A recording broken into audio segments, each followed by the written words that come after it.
Okay, I may be live here. Let me just check, see if this is working. Um,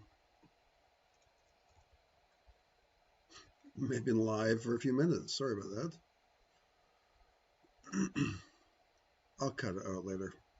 Uh, just checking to see if this is actually going in vivo. Yes, it is. Okay, we're officially online. Old photograph is in vivo. Fine. There we go. Cool. So yeah, the silk breath, the location and jargon. Yeah, and if you're on YouTube, I think this has got like a mild, it's kind of a mild delay on it for me, maybe. Like it's coming over, like I'm streaming it, but it comes through a little later, I guess, like 20 seconds later or something. Because I'm streaming off my cell phone, probably it's not a really fast connection. Anyway, I feel compelled to talk about a couple of things, mainly because of uh, a meditation I've had, and which is nothing new really. But I was listening to a couple of people recently, and interesting that they're both sort of talking about the same kind of thing from different angles. So I thought I'd just talk about it briefly. Um, so this video at the moment is called Silk Breath, the Jargon and Location. And I mean, part of that is sort of self-reflective because like silk breath is kind of, what does that mean? Right? Um, it's kind of like it's kind of like my own word. It's my own phrase to describe something, which other people can't understand. It's like an inner joke, right? Um, and part of the reason I used that is because I was watching a woman yesterday who seems like she's pretty woken up, and she was talking about some pretty advanced stuff with consciousness, but she was using her own language. And I was like, what is she talking about? Her website is called, where is it? I think it's not a website. She's probably got a website too, but like her YouTube, I think is called, here it is, Cups Cups of Consciousness. So she's actually got some interesting videos. They're quite unique in their way, short, and it looks like she's a healer. She's like a doctor of Chinese medicine. She does a lot of energy work and sort of with the that kind of stuff. But she was using a lot of jargon, which may actually be more part of the Chinese medicine circuit rather than her own language. But I think she was throwing maybe or some language I wasn't really familiar with. Um, she was talking a lot about the vertical location and horizontal location of awareness. I'm like, what? What is she talking about? And but what she's trying to do, it's quite interesting because what happens is like when you're moving into these spaces of consciousness, it's difficult to describe to people what what to expect or what to look at. And sometimes when people are talking about markets, they talk about vertical markets, right? I mean, that's not uncommon. Um, so she's almost like using that kind of language to describe states of consciousness, which isn't something which immediately resonates. It's the kind of thing, though, if you were to contemplate it, it might actually start making more sense. Uh, and she was also talking about the light loop. I'm like, what? What's she talking about? The light loop? Well, I mean, what she may be talking about with that is the microcosmic orbit, which is kind of like a Chinese medicine kind of thing, right? Um, so that's kind of a light loop, but again, that's part of a sort of pre-packaged jargon-esque kind of framework for understanding consciousness. And it's probably not fair to call it jargon-esque, but I think sometimes, like me here with the silk breath, it's really easy to start using your own language. And then part of the job is trying to translate this over to so other people can understand it, right? Because how can people are going to, what are you talking about, the silk breath, right? And actually that concept is quite important, you know, depending on where you decide to enter your observation of awareness. So yeah, um, so for the last week or so, I've been doing this new mantra, which is off the Shivoham Tantra group, which is Om Namo Narayana Vasudevaya Tubhyam Namami. I'm actually reading it, but usually what happens is I just, once I remember it, it's easy to do it, you know, Om Namo Narayana Vasudevaya Tubhyam Namami, and you go through this, and you go through this. But the thing is, it's, and let me just contact, that actually ties into what we're going to talk about here. Um, Part of it is like why use a mantra, right? What does it mean? And like this is Sanskrit. Like in, you know, usually, you know, we might not understand Sanskrit. I don't read Sanskrit, although I've suddenly become really interested in learning how to read Sanskrit. So I've been watching some lessons online and stuff. But so what does it mean? It doesn't matter. Doesn't matter what it means. Um, does it have multiple meanings? Can we divine what the meaning is based on language indicators? One of the things I mentioned in my last video is that what's interesting is in Sanskrit, the actual location of the emission of the sound of the vowels and consonants actually is, their meaning is associated with the actual physical location. And in some ways, I think this is why it might be seen as kind of like it might have sort of more primordial significance to the language structure, since it's actually based on physical emission points, right?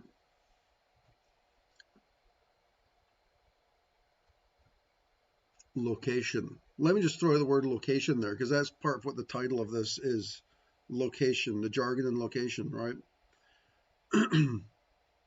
Now, we could say that that mantra is jargon. I mean, is it, since we don't read Sanskrit, is it any more helpful than talking about putting vertical awareness into a light loop, right? And so, not really. I mean, unless you really contemplate this and then contemplate the idea of what it means. I think this is part of the problem with this stuff, is like there's a lot of people online talking about consciousness in very elevated ways, but it's like it's almost like you need a dictionary for each one, because people are coming from different backgrounds and they've got different presuppositions. And so part of the process really should be almost just to explain to people. Now that Cups of Consciousness lady, she actually kind of does that a little bit. She kind of like starts trying to explain a little bit what she means about some of the things. And she actually does quite a good job of trying to guide people through awareness. And that kind of like resonated with me, because it's something I do a lot with my meditations from time to time. I did it today, actually. And it just was really clicking. Like sometimes things really click together. And yeah, there's a bunch of like tantric people who claim to have classical training, and maybe they do. I don't know. I don't. But the one that comes to mind is Layla Martin from Instagram, who's a fun-loving, sex-forward Instagram tantra teacher who claims to have done some work in India and had classical training. I think that's great, you know. But at the moment, she's pushing very, very forward on sexuality, which is fine. You know, I think it's totally cool. I worry sometimes that it this may not be true because I haven't done a whole lot of sexual tantra, like, but my preoccupation with this is that it may be guiding people away from the actual point, which is to get more focused in consciousness. Now, that may do that too, because I think there's definitely something that happens when you do the sort of what's the guy's name? Uh, Controversial Indian guru with all the Rolls Royces.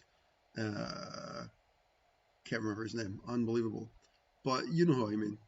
But that guy, like there was a lot of like his meditations which were dance oriented, and then you go crazy and you do all this dancing and then you relax. And so it's this contrast between movement and relaxation, right? It's a pendulation, if you will, which is what I often talk about, is this pendulation between states. So that's kind of like a pendulation between states. And in that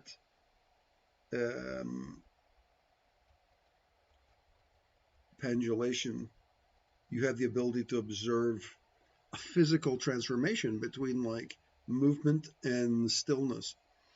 Now, a lot of these things are really supposed to, I think, they're supposed to be metaphors for what's happening in consciousness, and this can create really interesting opportunities for becoming aware of consciousness. But again, it's not really explained that much. So I think one of the things is like people can start doing the dancing and relaxing, and they think, okay, that's really advanced consciousness, or they can get involved with like sex and think, okay, this is really advanced consciousness, right? Because I'm being really aware of this, right? And that can do stuff, right?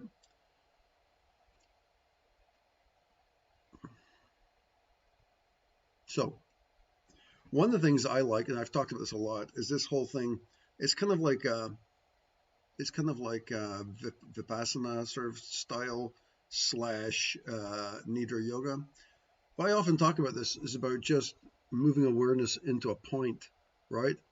Um, so like one of the things I've been doing a lot in the last year is doing this, becoming aware of the anatomy of the brain. And so I'll start thinking about the thalamus, which is the sort of center part inside the brain around which the brain is structured.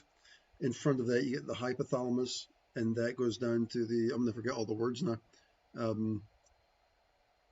And that goes down to the pineal, not the pineal, the pituitary gland, right at the front.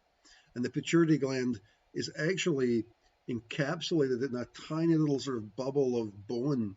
So it's got sort of an interesting architecture around it, right? And my knowledge of this comes from watching autopsy videos to try and understand more. But what happens is that knowledge really informs your exploration as you're moving consciousness about, right? But the point here is this is location, right? So you might stay in one location and then move to another location and another location. Maybe you go back to the cerebellum and the amygdala and the I'm on the spot now. The jargon's not coming back to me, right? Or you might go up to the pineal gland at the back, or go up to the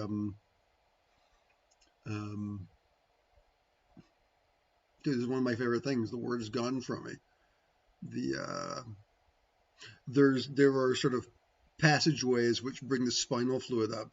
I don't know if this is true. I kind of think of it as almost like a hydraulic system. It's not hydraulic. It works with it just works. Sarge, what's up?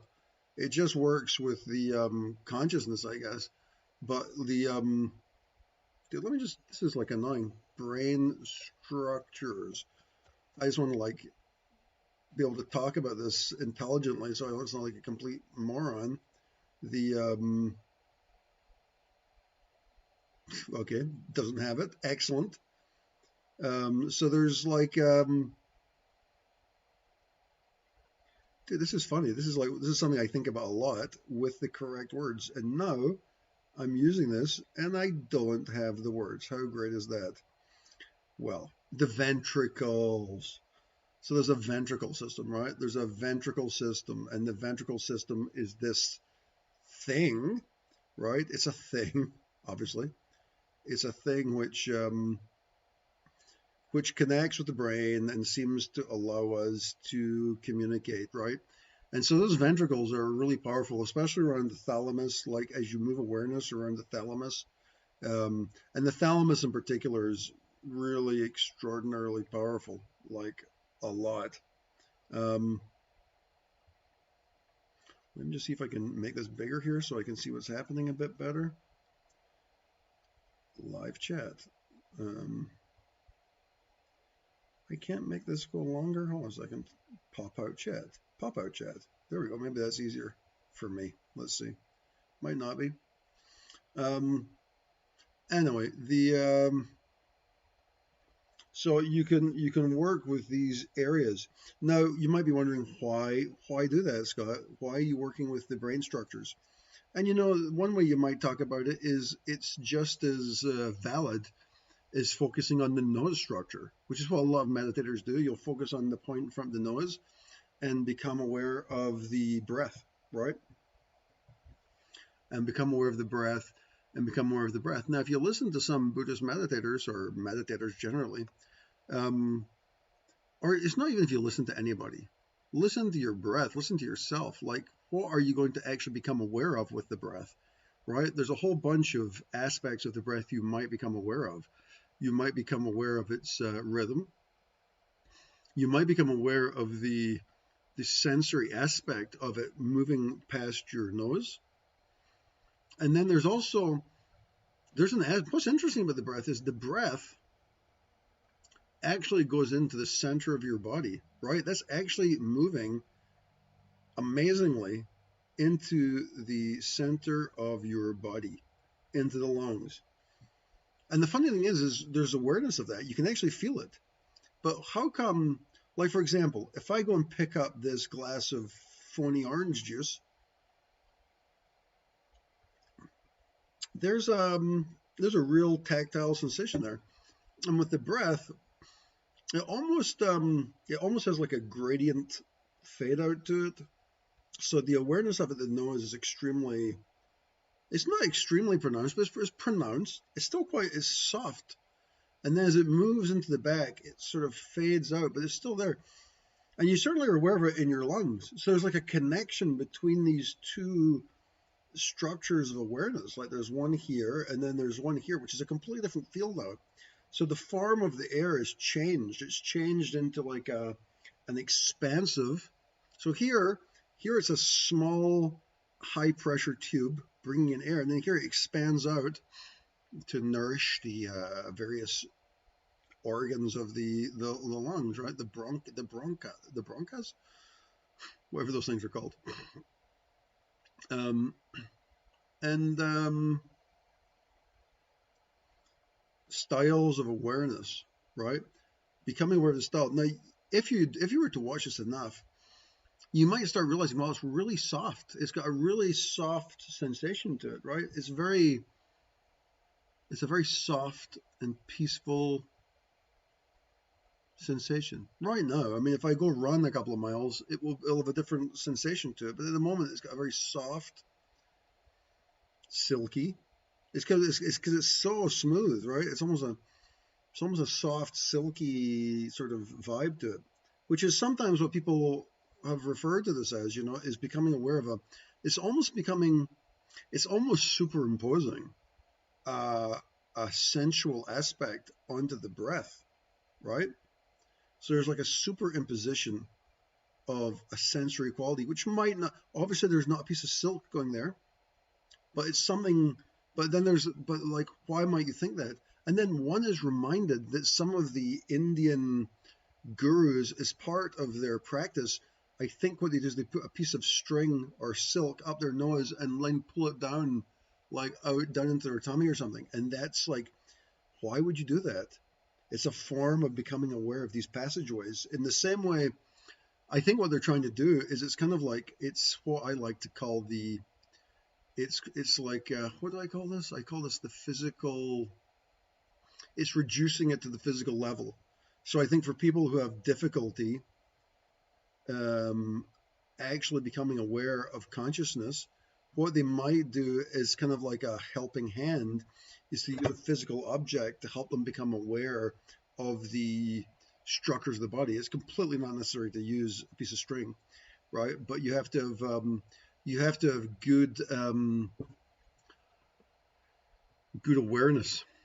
And so the point is why would you want to think about this? Like, so I can spend easily 30 minutes contemplating the thalamus, for example, right? Why would you do that? Or why would you spend 30 minutes contemplating the breath, right? Um, there's tons of reasons for this, right? But let alone imagining it had like a silky texture to it. One of the things that's interesting is like if you were to imagine that the flow of breath had like a silken texture to it as it was moving into the lungs, is what you might realize is that it's got a sensual quality to it, which is sort of calming and peaceful, right? And what's interesting about this is this aspect of your physiology is not, it's well traveled by air, but it's not well traveled by your awareness. It's not something we think about that much. And so it's a sort of safe space, if you will, for your awareness to sit, because it's it's virgin territory, really. Same thing with your thalamus, right? Although I think probably, even though it's still abstract, the thalamus is still, there's still, I mean, when we think, we tend to be, if we're thinking deeply, we tend to like have our awareness in our heads at various places. We're not really sure of the location. Probably we're thinking up here, I don't understand what's going on, right? Or whatever it is.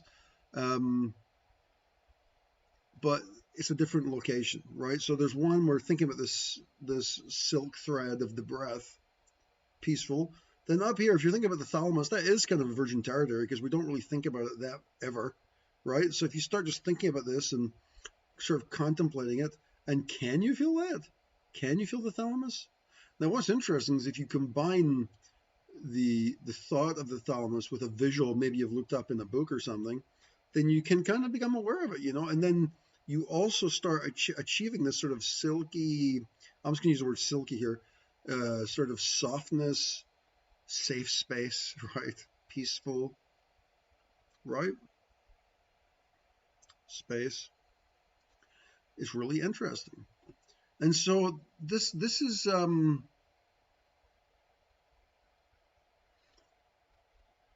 it's just interesting. Now, the one I always talk about are the fingertips. So the fingertips are something we use a lot, like every day, but we tend not to think about the fingertips, right? We tend not to think about what is happening there. But as we think about them, there's like, for me, there's like a flood of energy into the tips of them instantly, and I just become aware of this beautiful, soft feeling. Really cool. Now, in a way, our awareness of these areas, I mean, I'm talking about it, but it's something which really can't be shared that much. It's really a subjective experience, right? It's a subjective experience, which is something which belongs to you, right? So your awareness of these organs and these experiences is something that belongs to you. And in that way, it's quite safe.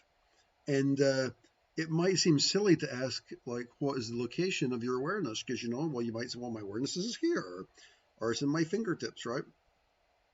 Um, but then, you can do other things, right? So, like, for example, if I was to say, like, think about your genitals, right? Well, that's slightly different, maybe.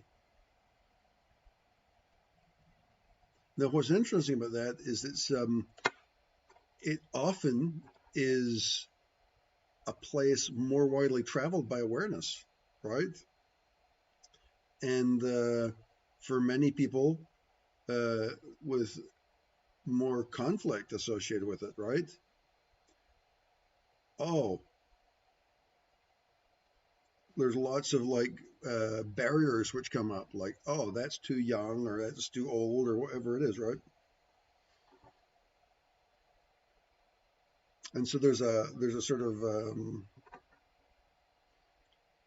in a way those ideas almost what's the word? It's a more sort of politicized area, right? So it's not quite as soft potentially as other parts. So if we move back to breath, now we're in this like soft, sensory, virgin, safe space, right?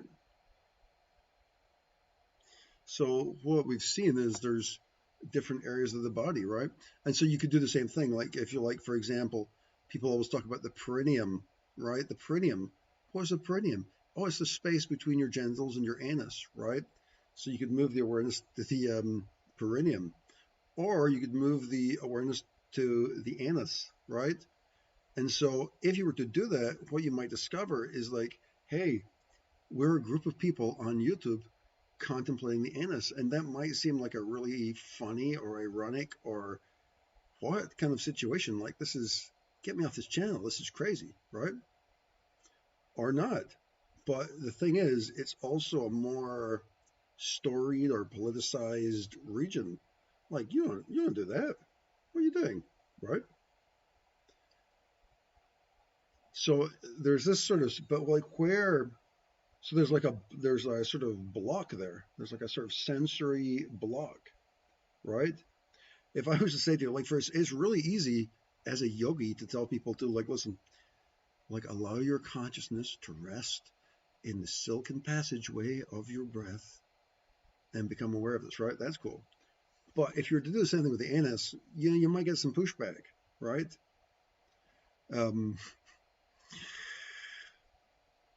Bad joke, said the sheep, right? The old sheep joke.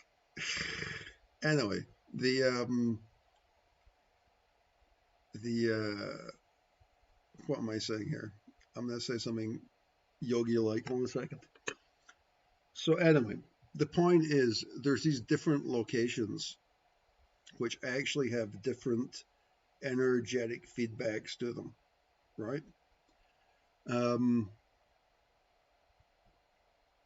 And we're often not aware of this, and we're often not aware that, like, for example, how can it be that just thinking about a place has a different energy structure to it, right? It's just a place. It's just a place, but the energy is completely different, right? Now, one of the things interesting, we move back up comfortably to the nose region, and we start thinking about this sort of sensual silk thread, which moves from the tip of the nose into the lungs, into this expansive velvety space. It's very easy to become really comfortable with that once we allow ourselves to immerse into the sort of subtle etheric sensuality of the experience. It's very easy to love that feeling. And it's possible to invoke this sort of joyful softness anywhere in your body, right? I mean, you can work with this. But what's interesting about this, and this is one of the this is really a jhanic concept, like of the jhanas, is that once you actually start feeling a sort of beautiful sensation, once you become aware that the awareness of breath, even if you're superimposing like an idea on it, because eventually that will happen, right? It's like Krishna says in the Bhagavad Gita, is the moment you become a sentient being, you begin to take action. And so the moment you become aware of this structure, because like then we start assigning significance to it. The mind's looking for ways to assign significance to it. So is it true that there's a continuity between the nose into this velvety lungs? I've described one. Is that what it is? Right? So I'm asking the question, is that what it is? Now, Cups of Consciousness was sort of making assumptions that we would understand her jargon about the vertical and horizontal aspects of how the conscious moves. I'm just asking, is that what it is for you? Because I don't want to come on talking about vertical conscious structures, which might have relevance to me. I mean, the thing is, you have to explore your own observational awareness of what is actually there for you. Now, getting back to the Janic structure here is that as you become aware of this, I mean, for me, it's just that once I become aware of this structure of consciousness, which is the idea of a continuity, a silky continuity of the breath, then that becomes pleasurable in a very soft and subtle way. It's like a soft, peaceful idea. And then the thing to do at that point is to become aware. It's to become aware of becoming aware that the idea of sensuality or softness or breath itself is actually contained in a structure of consciousness which is much more abstract. And so what I would say is move your awareness to the container of this experience. Now, we might not know what this container is at the moment, right? We don't know what it is. All we know is that we're feeling something. We've got this sensuality of gliding awareness back and forth from the tip of the nose, following the silk thread all the way down into the lungs, where it expands, has an expansive, velvety posture, and becoming aware of this. But that concept, this is literally an idea, right? It's a thought. So that thought and the visual associated with it, because there's clearly a thought, there's clearly a verbal aspect, there's a visual, and there's also a feel, there's a sensual feeling. So those are being grouped together somehow. And that grouping is some kind of structure of consciousness. You might call it a higher level structure of consciousness. So as you become aware of the feeling of sensuality, then what you want to do, because it feels good, you can actually sit there in bliss, just contemplating this structure, right? I mean, you can, oh my God, you can literally sit for hours in complete bliss. But the Janic prescription is what you do is you move out of the bliss, right, into the awareness of the structure. I wasn't planning on talking about the jhanas, but since I am, I better have a list of them here so I can speak, so I don't sound like a complete idiot. Okay, there we go. So there's a bunch of interpretations of this. So let me just see.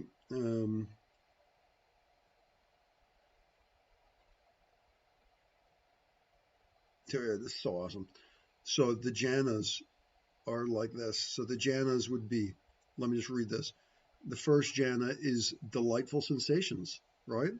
Second jhana would be joy. Third one would be contentment. The fourth one would be utter peacefulness. So what you can see here is there's a sort of transformation of awareness, right? There's a transformation of awareness of let me just see what this says here. Now, in the other one I've got here,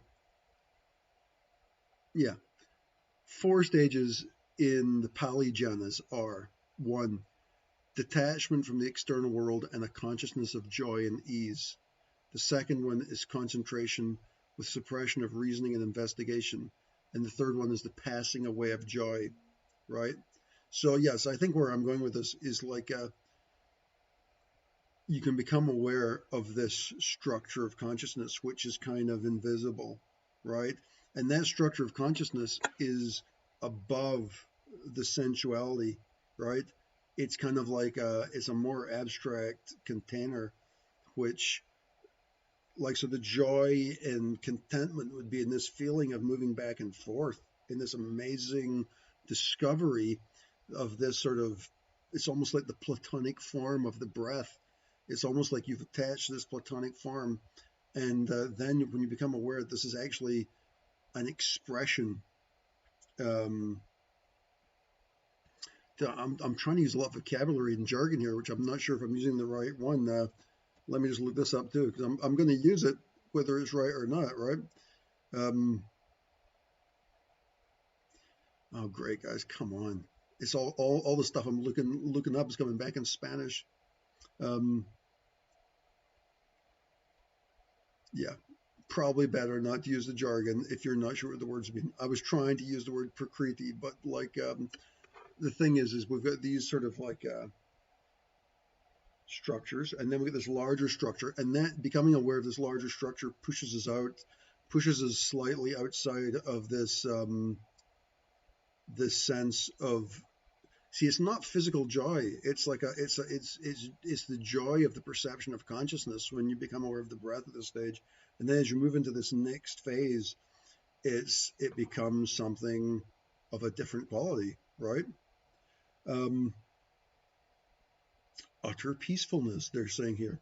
Now, I think the way I do this is probably slightly different than the way the original techniques of a Buddhist, right? Like I've always been doing this more of a sort of hermetic thing and working more with the elements.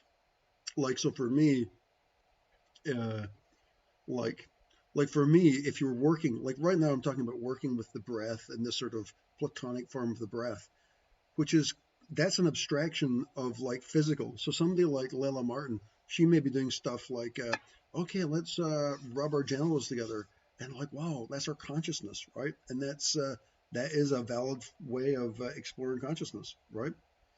Um, but if you're working in the physical, maybe what you'd move into there is you'd move more into sort of the emotional state and be like, oh wow, how do I feel? And oh no, I actually feel like I've got like a block. I don't want to be intimate, right? And so that would also be a way of exploring these things.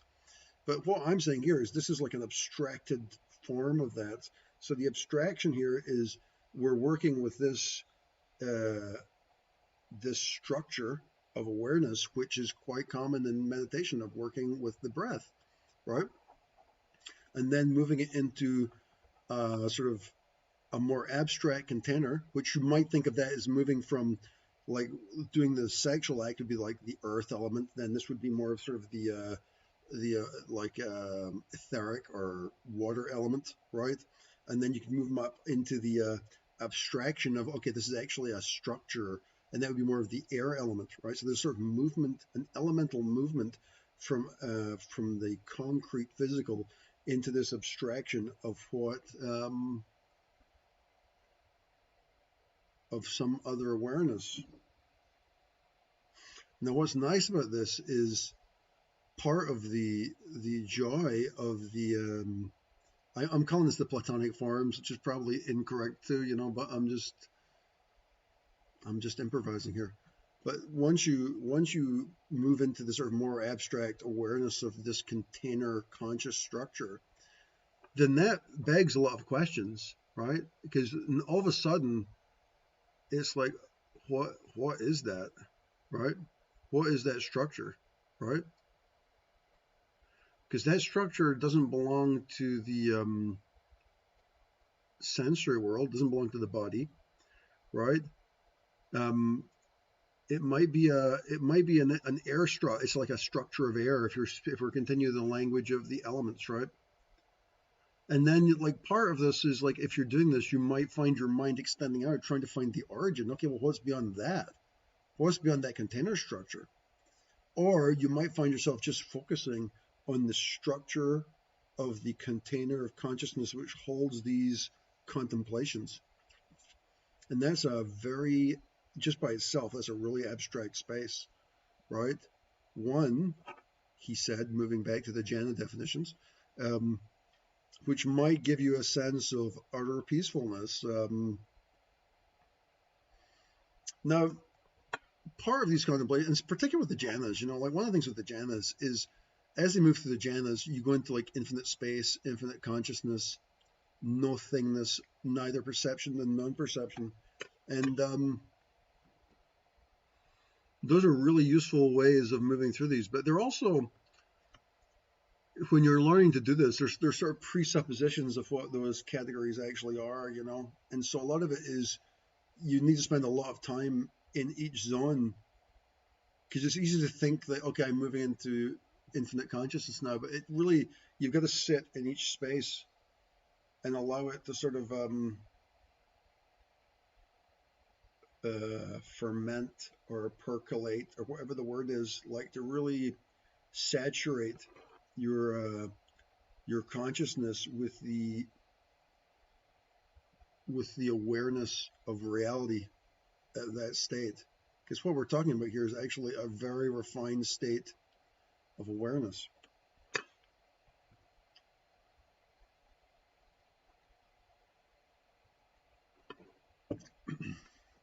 So we've done that working from the breath, right? Um, and we followed a breath thought, and we followed it into a container, and we could extrapolate out to like more abstract levels of nothingness or whatever, or elemental stuff, which not ironically, which correspondingly can also be thought of as infinite awareness, in what's the word? Omniscience, right? Infinite awareness, infinite life or consciousness or whatever it is, the infinite, from whence all things emerge. So it's just like it's kind of a useful little meditation. But what's interesting about this is that's really fun, right? I mean, it's easy if you can get into that and you can feel it. Oh wow, I'm a really advanced yogi. But what's really interesting about it is like I was saying, that the whole space, this whole from the nose to the velvety lungs, it's such a virgin space, right? Easy, easy to have fun there, right? But like I was saying, like there's other parts of the body which are more storied, right? Which are more challenging for some people, right? Some women, they give birth and then they have a lot of like embarrassment about their belly afterwards, right? Or slackness in other parts of the body. Um, if you've got love handles, right? Right. Don't like those love handles or whatever it is, right? And so and it's not a huge thing, but then you're like, well, it's conflicted, right? It's conflicted areas, and so it's like, how do you how, where does that exist? Where does the feeling of discomfort exist, right?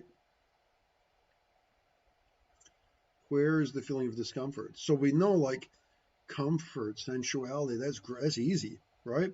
But then, oh, wait, this is what is the form? If this is silky, if this is a silky vibe, what's the discomfort? What is the metaphor used there, right? Now, what's funny about this is we're not even aware of this usually. Like what happens typically is is we're not thinking about that stuff, right? So, for example, if I'm embarrassed that, I seem to have developed love handles in the last couple of months, um, I'm not thinking about that generally. Because if I was thinking about it generally, I probably wouldn't have let it happen, right? But there it is. But if I move the awareness there, wait a minute. There's some discomfort, right? And that's got a different resonance. Now it would be easy to move my awareness to my hips and just say, no, it's perfect. I'm perfect, right? You could do that, but and so there's sort of an interesting aspect there. One is projection, and the other one is awareness of what is the actual truth of what's actually happening. And so So there's a choice that can be made there. Projection can work, right? It's an interesting practice, projecting. That might be sort of thought of as a sort of form of like sort of trying to manifest something, like by projecting a different symbolic awareness of this. But there's also something to be said about just reading the energetic field, right, of what is actually occurring, I would say. So if you read this energetic field and maybe move it to various places. So this is what the location part of the title of the video is like what these locations exist. Now, do they exist in the body, or are they existing in a more abstract structure, right? So a lot of these things, there's are energetic projections, um, and um, and some of these discomforts may be the result of other energetic projections, right? So, for example, um, if you watch one of those shows like on television where people are fat and they try and become really thin, it's like, I don't know why I can't stop eating. Well, I just can't. Gotta eat. Gotta eat something. But but why? Why is it, right? There's some kind of like energetic. Hold on a second. I think I got somebody coming to the door. Yeah, hold on. I think I'm going to take a second and say hello here a second. Hey, Claudia, ¿cómo estás? Oye, estoy haciendo un video, Claudia. ¿Tienes la comida por los perros? Sí. Ya, déjalo aquí. Ya después lo voy a buscar. ¿Aquí traigo? Sí, ok, gracias. Chao. Cuídate. Chao, chao. Chao. Okay. So, totally lost my place of thought there. Oh yeah, so these locations, right? Locations of consciousness and the field. Now, I was watching another video today. This is a really good video. I'm sure you're aware of Ken. I can't remember anything now. What's his name? Ken. Theoria Apophasis. Ken Wheeler. Ken Wheeler. So Ken Wheeler's a genius guy, and he's got a lot of genius concepts. Anyway, he's literally a genius, and he's a genius mathematically and with physics, but also with translations of the Pali Canon and all this kind of stuff. He's like really intelligent, but he's got some key jargon, which I was like, wow, he's got great jargon. And one of his jargon is when he's talking about, he was saying today in this video, he's not going to talk about psychology. He's talking about the metaphysical substrate, right? And I think that metaphysical substrate is a great piece of jargon because what it does is it allows us to start locating these, it starts allowing us to locate these energetic signals in something which is clearly bigger than the perceivable psychology, right? So we tend to think of things like, oh, I was hurt as a child or some trauma or whatever, right? All valid. But then if you call it metaphysical substrate, it allows it to move out into sort of more abstract spaces, right? So part of the reason you might be drinking yourself to death or smoking yourself to death or whatever it is because there's like some kind of metaphysical energy in the metaphysical substrate. There's some kind of energy which isn't silky smooth like the breath, which has got like some kind of filtration into the system.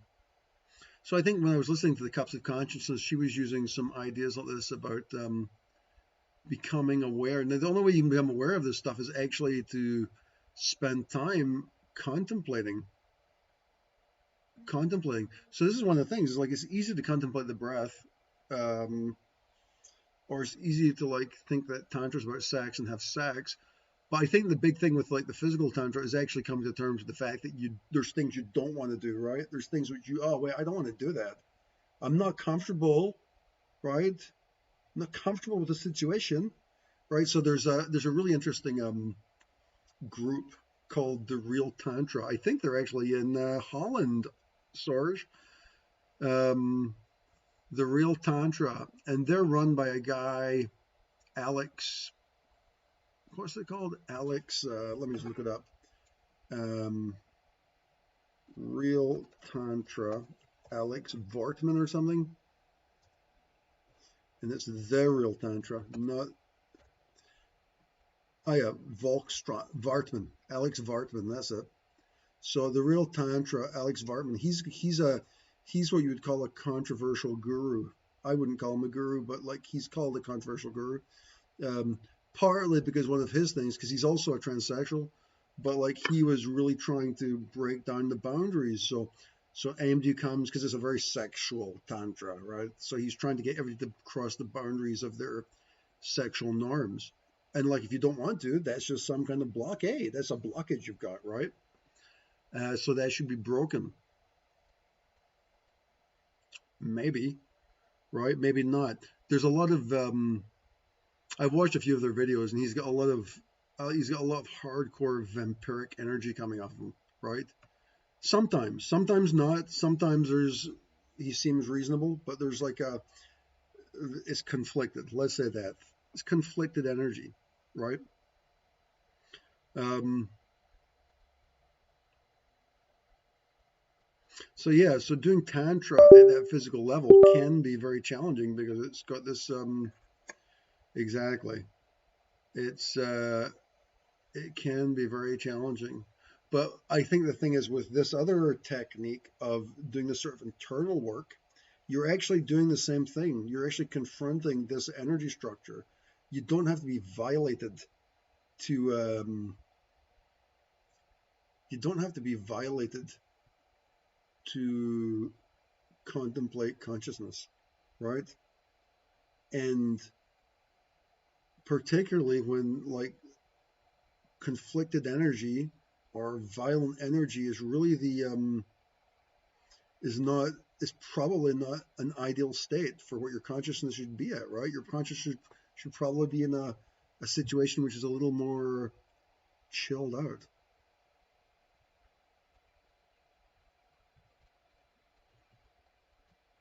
Yeah. So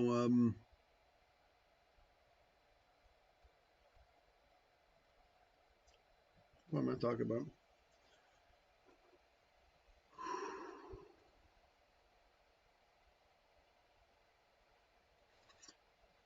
I think I'm gonna start wrapping things up. The idea of moving our consciousness to specific spaces, allowing ourselves to perceive the inherent sensation. I was going to say inherent peace, but that's an assumption. We don't know what we're going to discover, right? And so it's best not to use jargon. It's best to observe and feel out what it is. Now, some people, the first time I heard the idea of like a silk thread or silk breath, I was like, oh, okay. But like as I've over the years, as I've done meditations, I've encountered other materials. So sometimes consciousness presents itself in a way which you can only really identify with materiality. So like diamond structures, jewel structures, silk structures, and it's almost like the accoutrements of beauty seem to be what consciousness, as it moves into more refined states, the the visual aspect of it becomes, it's almost like the an an analogy for the real world. So, for example, if you go down to the local garbage tip, everybody's dressed really poorly, you know. If you go up to the local palace, everybody's in diamonds with silk jackets or whatever, right? And so there's almost like a similar thing that happens in consciousness, that the mind will often start presenting more glamorous, if you will, images of like of what level of consciousness we're at. Now, this is still the kind of awareness which would be categorized as sort of mental or mind, right? And but there's a but and so in a way it seems like okay, because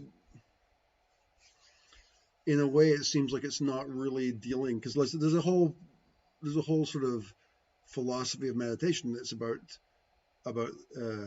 nothingness, the purity, and all this kind of stuff. But there is a sort of pathway from one to the other, um, which kind of informs the other. And the reason I'm acting like this with my eyes closed and my fingers up is because as I'm talking, I'm sort of contemplating this, and as I contemplate it, I get these waves of like bliss moving through me. You know, there's like this bliss as I contemplate these different structures.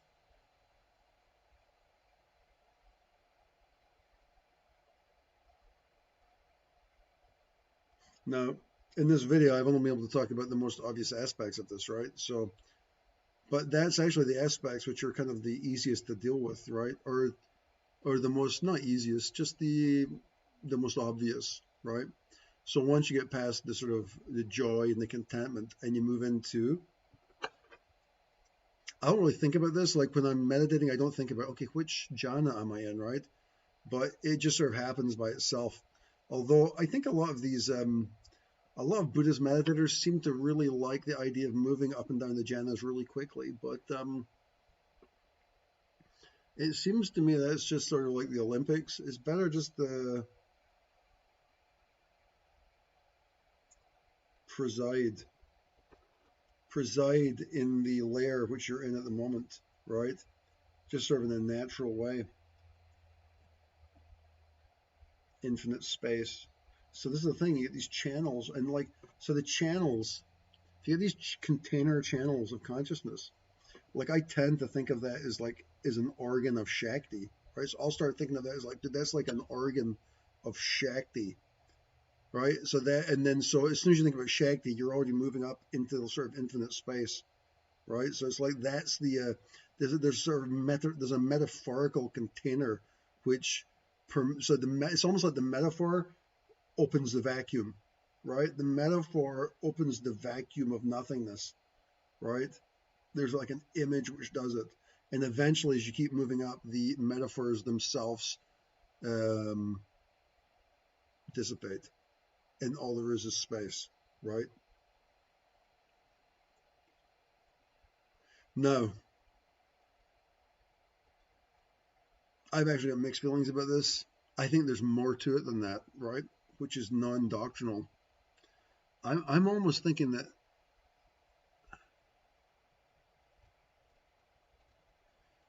I like the Bhagavad Gita. You know, I like the Vedas and I like the Bhagavad Gita and I like how I like I actually I don't even it's not even that I like it. It just seems clear to me that the design because these structures of consciousness they're not inconsequential, right? These abstractions they have a design, right? Now I think what happens is maybe as you move into more abstract states, those designs are less perceivable. But I'm not completely convinced they're not there. Like I think there's like a divine as you move into more divine structures, it becomes imperceivable to the human, essentially, right?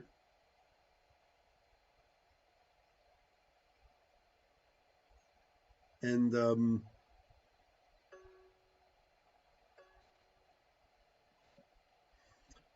yeah, so I think the structures mean other things, but the only way to discover that is from contemplation, right?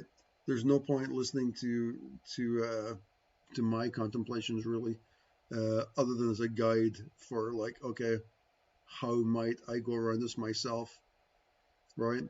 And so part of that is observation, trying to diffuse the jargon of people like me and other people, so that we can discover for ourselves what the real metaphysical substrate is as we examine the consubstantiality of matter and spirit. That's a Ken Wheeler one. That's a great jargon, that the consubstantiality of matter and spirit. Brilliant verbiage. Yeah. Okay, I've actually got to get some work done now, so I'll talk to you guys later. Peace out. See if I can end this somehow. I've got no idea where I even started the video. Here it is, end stream. Boom.